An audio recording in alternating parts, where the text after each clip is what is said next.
Akala natin, sa loob ng isang opisina, sapat na ang sipag at talino para umangat. Pero paano kung ang mismong mga kasama mo, imbes na sumuporta, ay siya palang hihila sa'yo pababa? Ito ang kwento ng isang empleyadong nagsikap, nagtagumpay, ngunit pinagtulungan ng mga taong hindi matanggap ang kanyang galing. Isang kwento ng inggit, paninira at kung paano sa huli ang katotohanan pa rin ang mananaig. Minsan, ang mga taong galing sa wala, sila ang may pinakamatibay na pangarap. Si Miguel ay isang simpleng probinsyano. Lumaki siya sa isang pamilyang hindi marangya, ngunit pinalaki siyang puno ng disiplina at malasakit sa kapwa. Nang makapagtapos siya ng kolehiyo, ang pinakamalaking pangarap niya ay makapasok sa isang prestihiyosong kumpanya sa Maynila. At dumating ang araw na iyon. Sa unang hakbang niya sa malaking gusali ng kumpanya, dama niya ang kaba at tuwa. Malalaking salamin, mga taong nakakurbata, at tunog ng mabilis na pag-ikot ng mundo ng negosyo. Para kay Miguel, ito ang simula ng kanyang laban. Tahimik siyang umupo sa kanyang mesa, nagpakumbaba, at buong tapang na sinimulan ang kanyang trabaho. Hindi siya nagpakitang gilas, ngunit bawat kilos niya ay may kasamang sipag at dedikasyon.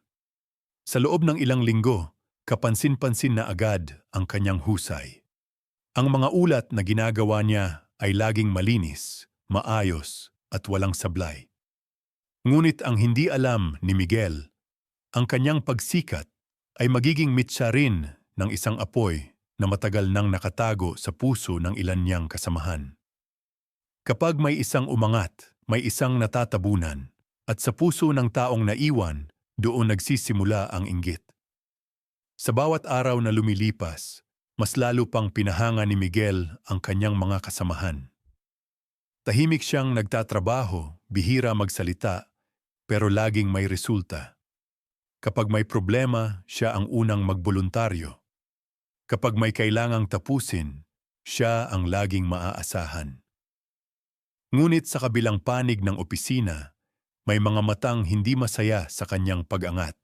Isa na roon si Roberto, veteranong empleyado, 10 taon nang nagtatrabaho sa kumpanya. Sanay siya na siya ang kinikilala, siya ang nilalapitan ng boss, at siya ang laging bida sa bawat proyekto.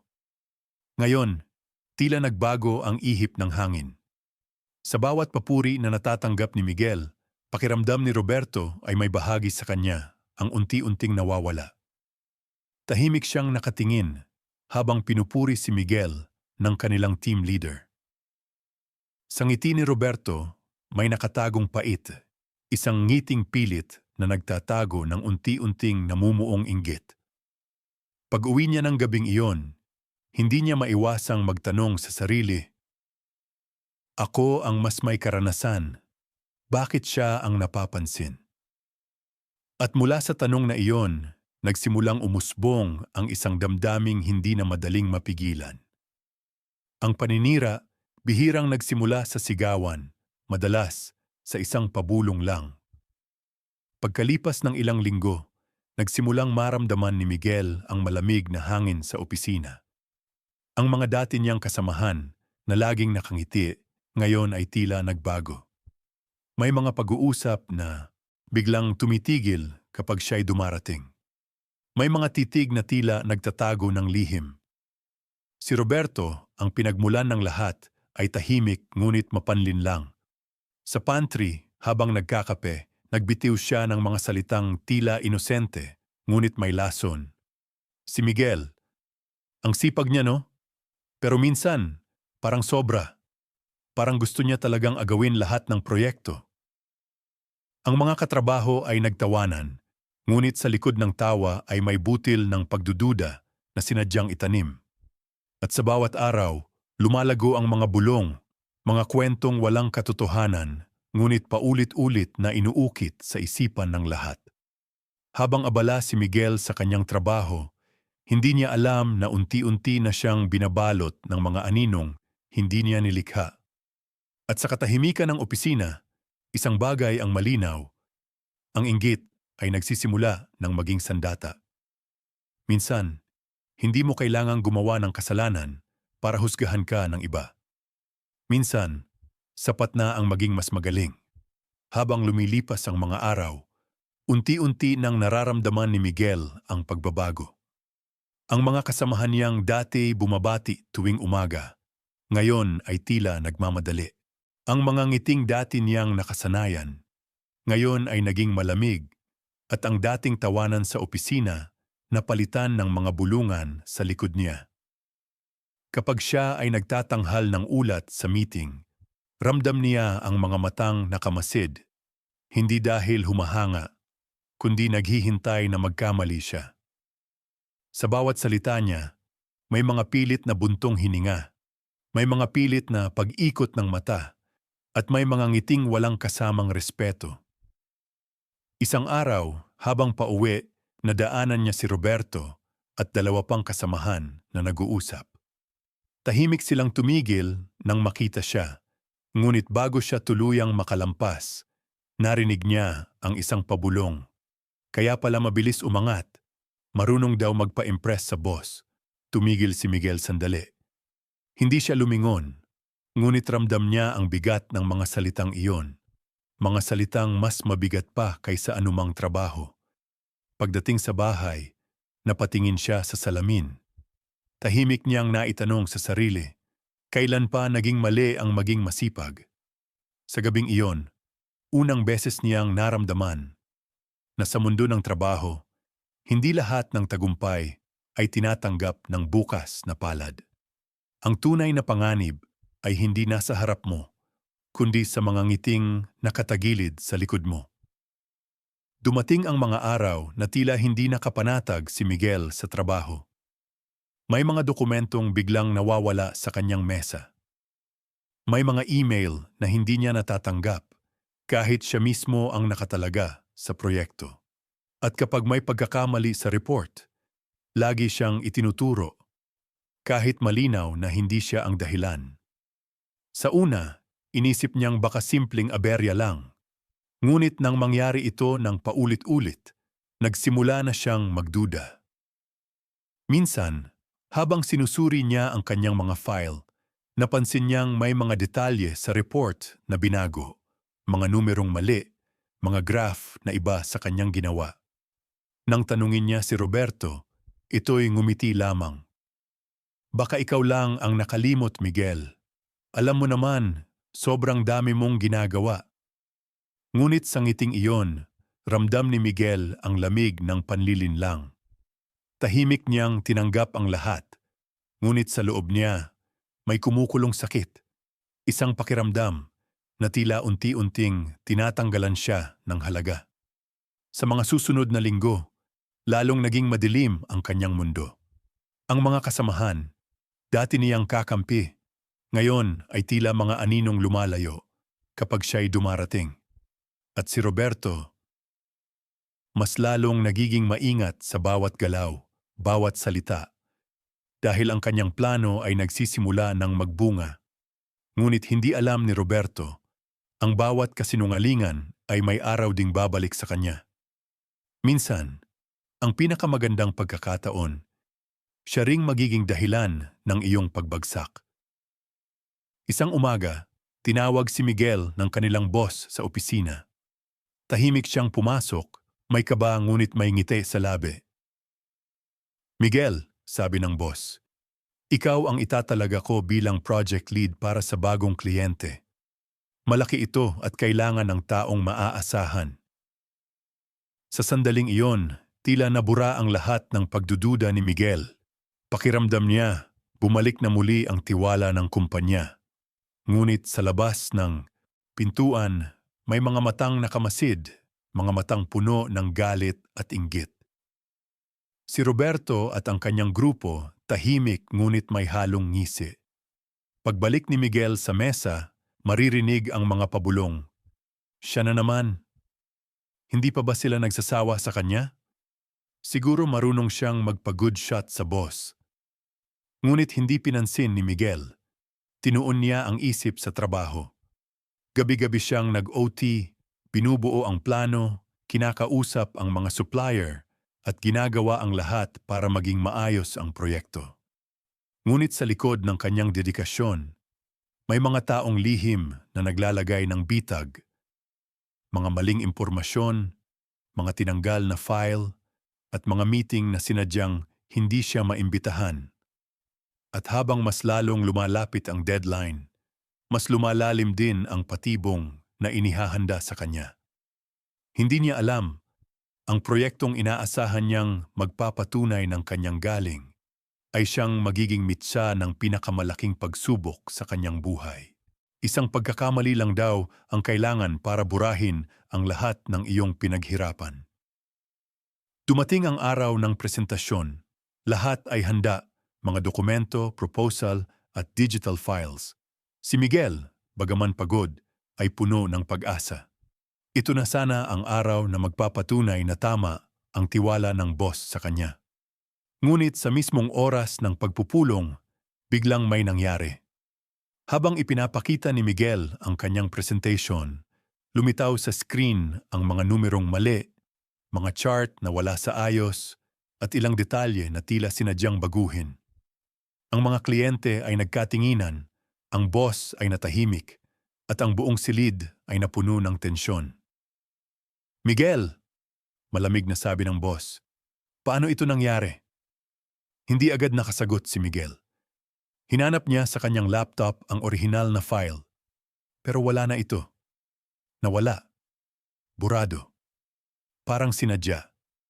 Narinig niya ang mga pabulong sa likod. "Ayan na. Akala mo siya lang magaling. Yan ang napapala ng masyadong ambisyoso?" Matapos ang pulong, tinawag siya ng boss. "Miguel, disappointed ako. Hindi ko inasahan ito. Wala siyang maipaliwanag. Alam niyang may mali, pero wala siyang ebidensya. At sa harap ng lahat, ang pangalan niya ay gumuho. Isang iglap lang. Nawala ang tiwalang pinaghirapan niya ng taon." Pag-uwi niya ng gabing iyon, mag-isa siyang naglakad sa ilalim ng ulan. Ang mga ilaw ng syudad ay nagmimistulang, mga matang nanunuya.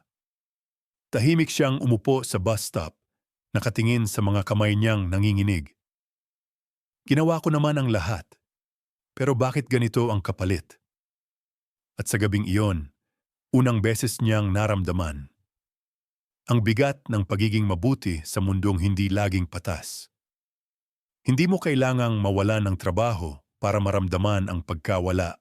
Minsan, sapat nang mawalan ka ng tiwala ng mga tao. Mula noong araw ng pagkakamali, nagbago ang lahat. Ang mga kasamahan ni Miguel ay tila nagbura ng alaala na minsang siya'y kanilang kaibigan. Kapag siya'y dumarating sa opisina, tahimik ang paligid. Walang bumabati, walang ngumiti, at kung may titingin man, puno ng pagdududa. Ang kanyang mesa, dati laging puno ng tawanan at kape, ngayon ay parang isla, malayo sa lahat, tahimik at malamig. Isang hapon, habang nagtatanggal ng mga lumang papeles, narinig niya ang dalawang katrabaho na nagbubulungan. "Sayang si Miguel, akala ko pa naman magaling." Hindi rin pala maaasahan, na bulgar din. Hindi siya lumingon, hindi siya nagalit. Ngunit sa loob niya, tila may piraso ng pagkatao niyang unti-unting nadurog. Pag-uwi niya, binuksan niya ang lumang larawan ng pamilya. Ang larawan noong una siyang umalis ng probinsya. Nandoon ang ngiti ng kanyang ina, ang yakap ng kanyang ama. Sa mga matang iyon, nakita niya kung bakit siya lumaban noon. Tahimik niyang sinabi sa sarili, "Hindi ako titigil dito. Hindi ganito matatapos ang lahat ng pinaghirapan ko." Ngunit sa gabing iyon, bago siya matulog, ramdam niya pa rin ang bigat sa dibdib, ang pakiramdam ng isang taong alam niyang walang kasalanan, ngunit walang boses na pinapakinggan. Kapag totoo ang ginagawa mo, may isang araw na ang katotohanan mismo ang lalaban para sa'yo. Makalipas ang ilang linggo ng katahimikan, halos gusto nang sumuko ni Miguel. Pumapasok pa rin siya araw-araw, ngunit parang wala na siyang saysay sa opisina. Wala nang tumitingin sa kanya bilang leader. Ngunit kahit ganoon, patuloy pa rin siyang nagtatrabaho, tahimik, tapat at buong puso. Hanggang isang araw, isang tawag ang dumating mula sa kliyente na kanilang hinawakan dati. Isang boses ng babae sa kabilang linya, magaan at magalang. "Good afternoon, Sir Miguel. I just wanted to personally thank you for helping us fix the data errors last month. Because of your report, the project turned out successful." Natigilan si Miguel. Pero hindi ko na po natapos yon. Hindi po ba may mali sa file?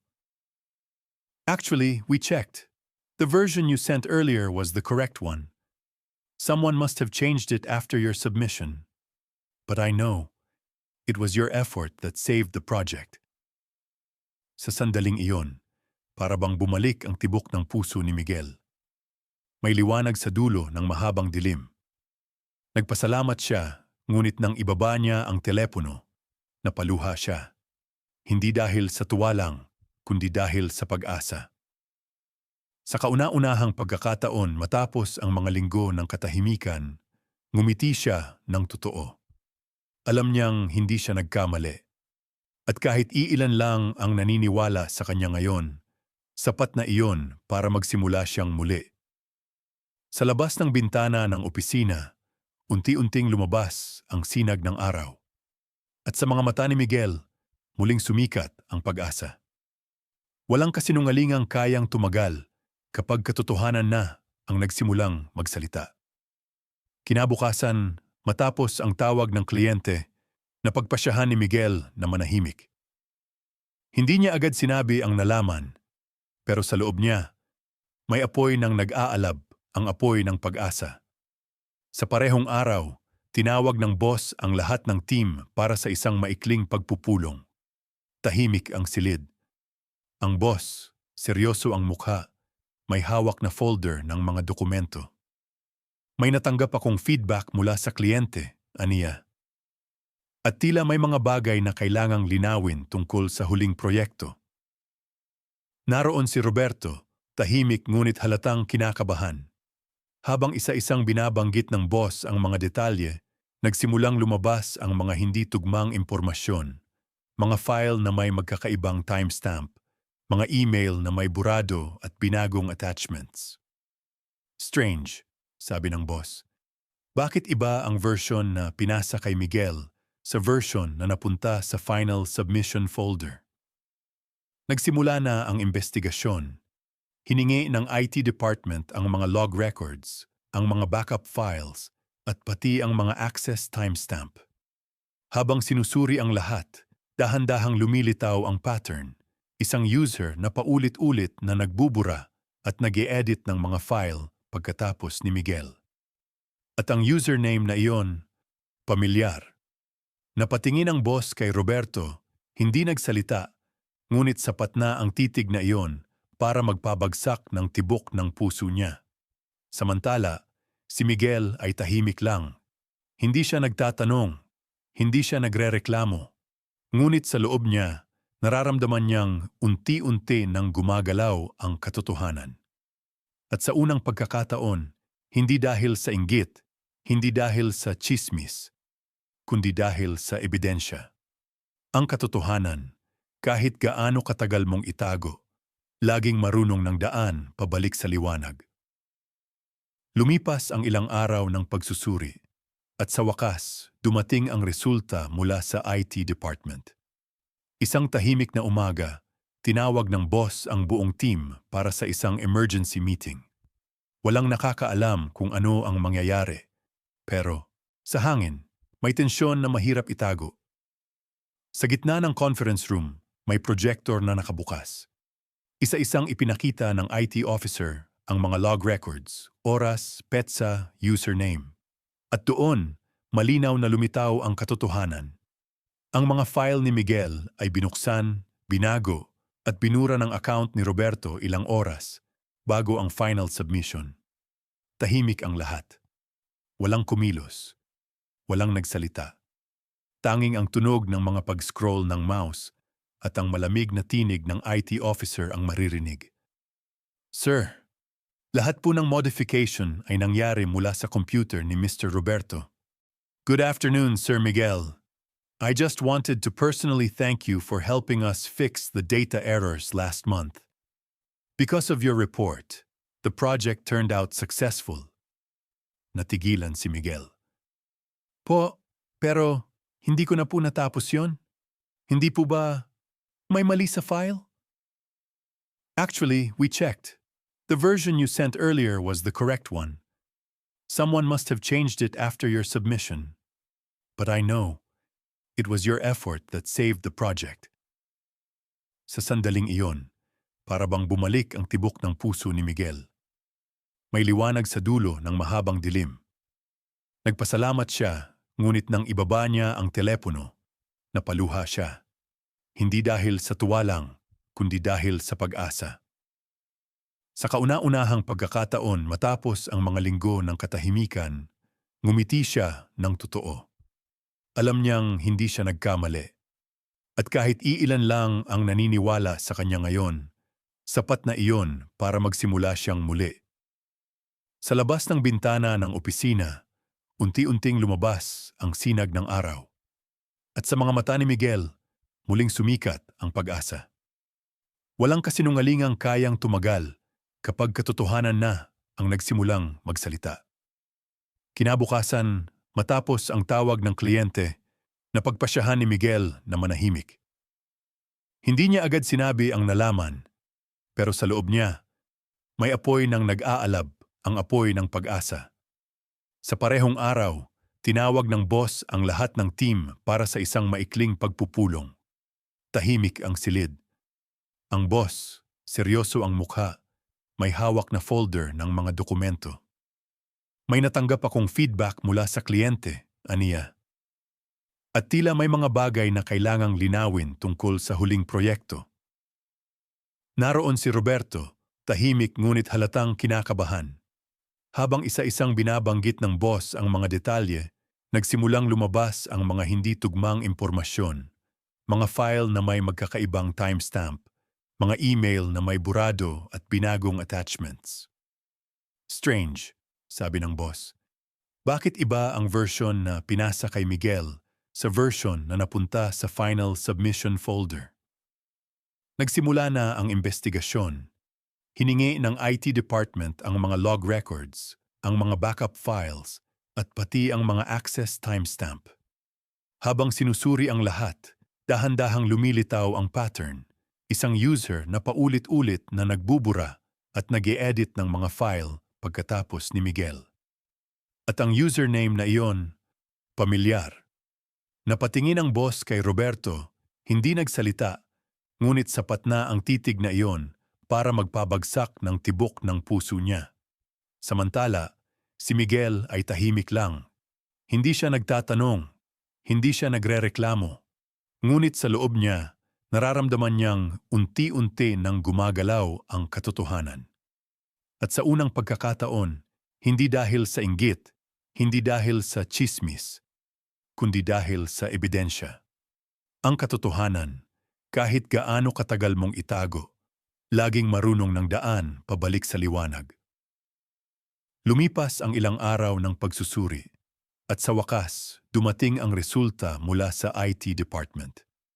Isang tahimik na umaga, tinawag ng boss ang buong team para sa isang emergency meeting. Walang nakakaalam kung ano ang mangyayari, pero sa hangin, may tensyon na mahirap itago. Sa gitna ng conference room, may projector na nakabukas. Isa-isang ipinakita ng IT officer ang mga log records, oras, petsa, username. At doon, malinaw na lumitaw ang katotohanan. Ang mga file ni Miguel ay binuksan, binago, at binura ng account ni Roberto ilang oras bago ang final submission. Tahimik ang lahat. Walang kumilos. Walang nagsalita. Tanging ang tunog ng mga pag-scroll ng mouse at ang malamig na tinig ng IT officer ang maririnig. Sir, lahat po ng modification ay nangyari mula sa computer ni Mr. Roberto. Miguel, Dahil sa katapatan mo at dedikasyon, gusto kitang ipromote bilang Senior Project Manager. Napahinga siya ng malalim. Hindi niya inaasahan ito, hindi bilang gantimpala, kundi bilang pagpapatunay na sa mundo ng mga paninira, may lugar pa rin para sa kabutihan. Nang araw na iyon, lumabas si Miguel sa gusali, tumingala sa langit. Ang mga ulap ay unti-unting naglaho at sa init ng araw, parang naramdaman niya ang haplos ng mga magulang niya sa probinsya. Tila sinasabing, "Anak, tama ang ginawa mo." Hindi niya kailangang ipaghiganti ang sarili. Ang hustisya na mismo ang gumawa noon para sa kanya. At sa bawat yapak niyang papalayo sa kumpanya, dala niya ang isang bagay na mas mahalaga pa sa posisyon. Ang karangalan na nanatiling buo, kahit ang mundo ay sumubok sirain ito. Ang pagbagsak ay hindi katapusan. Minsan, iyon ang simula ng isang mas malalim na dahilan para bumangon. Simula nang maibalik ang pangalan ni Miguel, nagbago ang paraan niya ng pagtingin sa trabaho. Hindi na lang siya nagtatrabaho para sa promosyon o papuri. Ngayon, bawat araw sa opisina ay paalala ng kung gaano kahalaga ang katapatan at kung gaano kabigat ang halaga ng tiwala. Bilang bagong Senior Project Manager, hindi siya naging mataas ang ulo. Sa halip, tinulungan niya ang mga bagong empleyado, lalo na yung mga galing sa probinsya, katulad niya noon. Tinuruan niya silang huwag matakot ipakita ang galing, at sabay paalala. Ang talino, mawawala sa oras, pero ang kabutihan, yan ang tatagal. Sa bawat proyekto, hinahanap niya ang tamang balanse, ang disiplina na may puso, at ang tagumpay na walang pagmamataas. Ang mga dating kasamahan, ngayon ay lumalapit sa kanya hindi bilang isang leader lang, kundi bilang taong ginagalang. Isang hapon, habang nakaupo sa bintana ng kanilang opisina, napansin niya ang sinag ng araw na tumatama sa kanyang lamesa. Ang parehong lugar kung saan siya minsang napaiyak sa sakit at pangungutya. Ngayon, lugar na iyon ay saksi sa kanyang pagbangon. Ngumiti siya at mahina niyang nasabi sa sarili, "Siguro, kaya ko pinagdaanan ang lahat para matutunan kong mas malalim ang halaga ng kabutihan kaysa tagumpay." At sa katahimikan ng sandaling iyon, alam niyang natagpuan na niya hindi lang ang hustisya, kundi ang kapayapaan. Sa dulo ng lahat ng pagsubok, hindi ang galit ang magpapalaya sa iyo, kundi ang pag-unawa. Lumipas ang mga buwan. Tahimik na, ngunit matagumpay na namumuno si Miguel sa kanyang bagong posisyon. Hindi na siya ang tahimik na batang probinsyano na minsang pinagtulungan.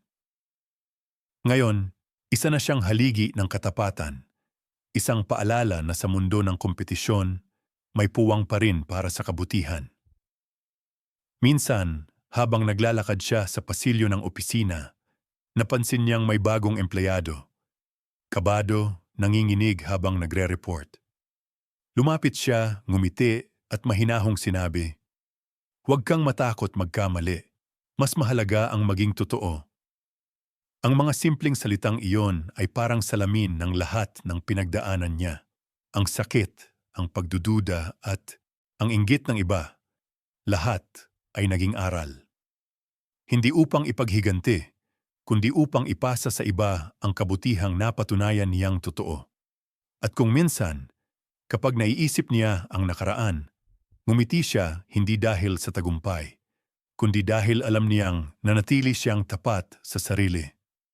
Sa mundong puno ng kompetisyon, piliin mo pa ring maging mabuti dahil ang tagumpay na bunga ng katapatan, iyon ang hindi kailanman mawawala. Sa dulo, ito ang kwento ni Miguel. Isang empleyadong pinagtulungan dahil sa inggit, ngunit bumangon dahil sa kabutihan. At sa bawat taong nakaririnig ng kanyang kwento, may paalala siyang iniiwan na ang tunay na tagumpay ay hindi nasusukat sa taas ng iyong posisyon, kundi sa linis ng iyong konsensya. Ang inggit ay apoy na sumusunog sa sariling puso. Ngunit ang kabutihan, kahit ilang beses mong apakan, lagi at lagi itong muling sisibol.